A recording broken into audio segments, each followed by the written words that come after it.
샬롬 할렐루야. 욥기입니다. 욥의 교만과 영적인 무지 그리고 이로 인한 영적인 소경이 된 모습입니다. 연단은 축복의 지름길입니다. 욥기 6장 5절에 보니 들나귀가 풀이 있으며 어찌 울겠으며 소가 꼴이 있으며 어찌 울겠느냐. 들나귀나 소가 먹을 꼴이 없기 때문에 우는 것처럼 욥은 그만한 이유가 있어서 울고 있다고 말합니다. 모든 것을 잃은 데다 온몸의 악창으로 인해 너무나 참기 힘든 고통을 이기지 못해 하소연하고 있다는 말이지요. 욥의 입장에서는 자신의 원망과 탄식에 대해서 이런저런 이유가 있다고 말하지만 진리에 비추어 볼 때는 전혀 옳지 않은 모습입니다. 우리가 연단을 감사와 기쁨, 기도로 승리하려면 인내가 필요합니다. 인내의 과정 속에 영혼이 성숙하게 단련되며 그럴수록 천국 소망이 더해지는 것입니다. 하나님께서는 우리 마음을 연단하여 육을 벗고 영으로 나오게 하십니다. 연단의 과정이 비록 당시에는 고통스럽다 해도 반드시 그 과정을 거쳐야만 정금과 같이 아름다운 영의 마음으로 나올 수 있는 것입니다. 이렇게 영으로 변화되면 영혼이 잘된 같이 범사에 잘되고 강건한 축복이 임하기 때문에 연단은 축복이며 소망을 이루는 지름길입니다. 하나님을 믿는 사람이든 믿지 않는 사람이든 누구에게나 시험은 옵니다. 그런데 세상 사람은 시험이 와도 막을 길이 없고 극복하는 데 한계가 있지만 하나님을 믿는 사람들은 하나님을 의지하여 능히 막을 수 있습니다. 또한 믿음으로 시험을 이기는 자에게는 축복이 있습니다. 그런데 믿음이 있는 성도 중에도 시험이 왔을 때 이에 반응하는 모습이 다양합니다. 얼마쯤 인내해 보다가 너무 힘드니 그만 포기하자 하는 사람이 있는가 하면 인내하는 척, 진리 안에 사는 척 하다가 그만 번제하고 마는 사람 등 여러 유형이 있지요. 그러나 하나님께서는 인내를 온전히 이루라 말씀하십니다. 하나님 앞에 합격할 때까지, 인정받을 때까지 인내하라는 말씀이지요.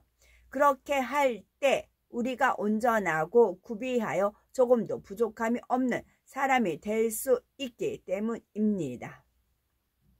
무엇이든지 꿈과 목표를 이루기 위해서는 인내와 절제가 필요합니다. 야고보서 1장 12절에 시험을 참는 자는 복이 있도다. 이것에 옳다 인정하심을 받은 후에 주께서 자기를 사랑하는 자들에게 약속하신 생명의 면류관을 얻을 것임이니라 말씀합니다. 그러므로 하나님 앞에 성결되었다고 인정받을 때까지 오는 시험들을 참고 이기고 또 이겨야 합니다.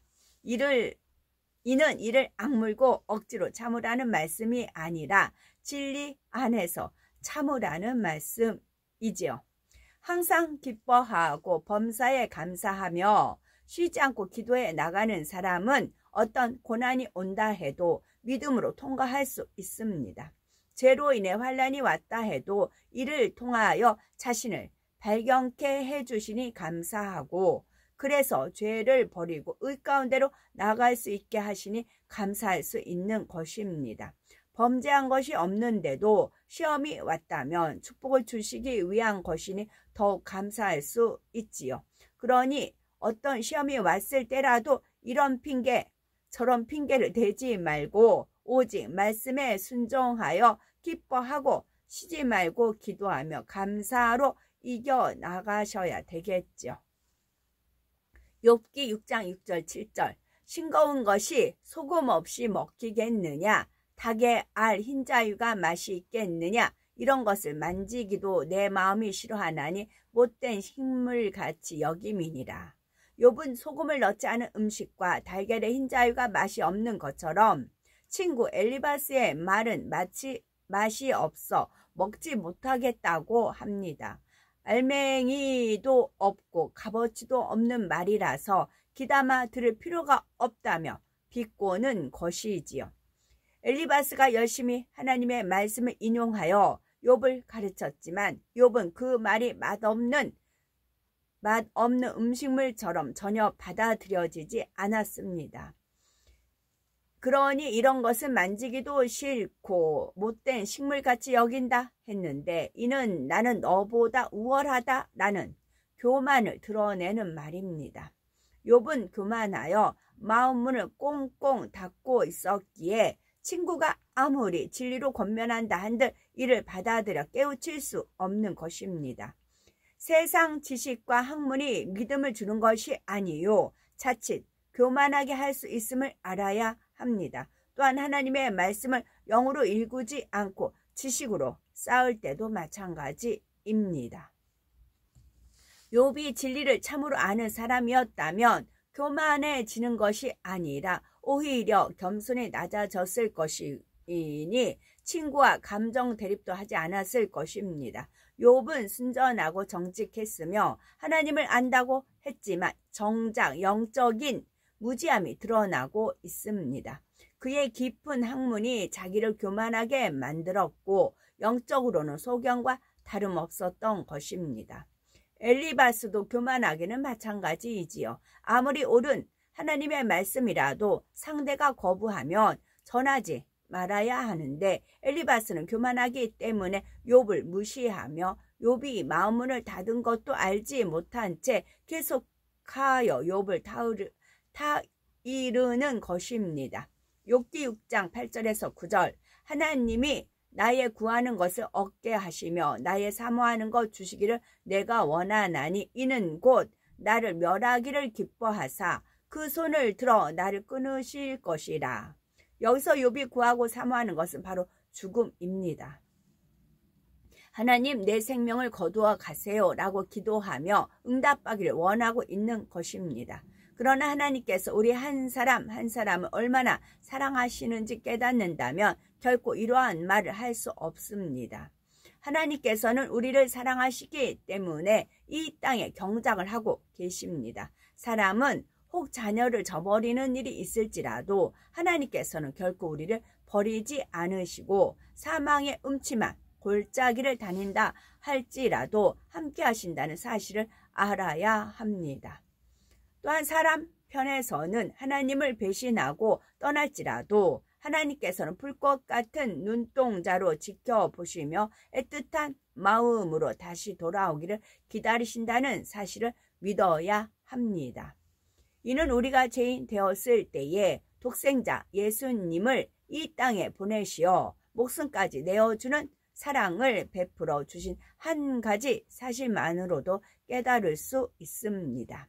하나님께서는 우리가 이 땅에 살아가는 동안 겪는 모든 어려움을 믿음으로 잘 승리하여 참 자녀로 나올 수 있도록 늘 응원하시며 돕고 계시지요.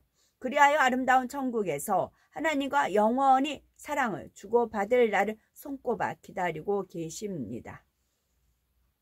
그러니 우리는 이러한 하나님의 사랑에 감사하며 먹든지 마시든지 무엇을 하든지 하나님께 영광 돌리는 삶을 살아야 합니다. 그런데 욥은 하나님의 사랑과 섭리를 알지 못하고 자신의 생명 거둬 주시기를 구하고 있으니 얼마나 합당치 않은 모습입니까? 하나님을 믿는다 하면서 하나님께 생명을 거두어 달라고 기도하는 것이 얼마나 믿음 없는 말이며 하나님을 서운하게 하는 말인지 욥은 깨우칠 수 없었습니다. 진리를 올바로 알지 못하였으며 내세에 소망이 없었으므로 하나님 앞에 불평하여 하나님을 서운케 하였던 것입니다. 욥기 6장 10절 그러할지라도 내가 오히려 위로를 받고 무정한 고통 가운데서도 기뻐할 것은 내가 거룩하신 이의 말씀을 거역지 아니하였음이니라 했습니다. 욥은 하나님께서 자신의 생명을 걷어 가실지라도 위로를 받을 것이라고 말합니다. 그리고 자신은 하나님의 말씀을 거역하지 않았기 때문에 하나님 앞에 떳떳하다고 합니다. 하나님께 생명을 거둬달라고 구하는 자체가 이미 말씀에 어긋나는 비진리인데 욥은 스스로 말씀 안에 살았다고 착각하고 있는 것입니다. 게다가 욥은 전능자 하나님은 자신에게 인정을 베풀지 않고 무정하게 고통만 안겨준다고 생각합니다. 전능자가 혹독한 매를 가했지만 자기는 하나님의 말씀을 거역지 않았다. 즉 진리 안에 살았다는 것입니다. 욥은 하나님의 진리 말씀을 제대로 알지 못하기 때문에 스스로 옳다 여기고 있는 것이지요. 그러면서도 자신은 진리 안에 살았으니 하나님이 내 생명을 걷어 가신다고 해도 아무 여한이 없다 말하고 있는 것이죠. 이처럼 하나님의 말씀을 올바로 깨우치지 못하면 자신이 잘못했어도 잘못인 줄 알지 못하고 잘했어도 잘한 줄을 알지 못합니다. 이렇게 분별하지 못하는 상태를 영적인 소경에 비유하는 것입니다. 욥기 6장 11에서 12절 내가 무슨 기력이 있건대 기다리겠느냐 내 마지막이 어떠하겠건대 오히려 참겠느냐 나의 기력이 어찌 돌의 기력이겠느냐 나의 살이 어찌 노쇠겠느냐. 욥은 이제 자신은 회생 불가능하며 한 줌의 흙으로 돌아갈 수밖에 없다고 생각합니다. 더 이상 전능자가 자신을 치료해 주기를 바라는 것도 지쳤고 돌이나 쇠처럼 단단한 기력이 아니니 이제는 모든 것이 끝났다고 부정적인 고백을 하는 것입니다.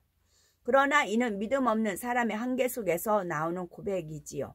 영적인 믿음은 무에서 유를 창조합니다. 예수님께서는 죽은 지 나흘이 된 나사로도 살리셨습니다. 또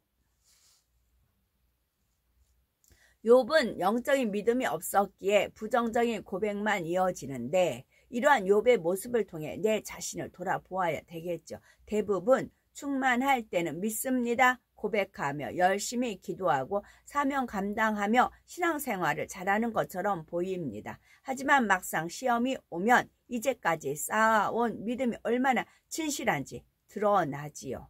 마태복음 11장 24절에 그러므로 내가 너희에게 말하노니 무엇이든지 기도하고 구하는 것은 받은 줄로 믿으라. 그리하면 너희에게 그대로 되리라. 야고보서 1장 6절 오직 믿음으로 구하고 조금도 의심하지 말라. 의심하는 자는 마치 바람에 밀려 요동하는 바다 물결 같으니 말씀합니다.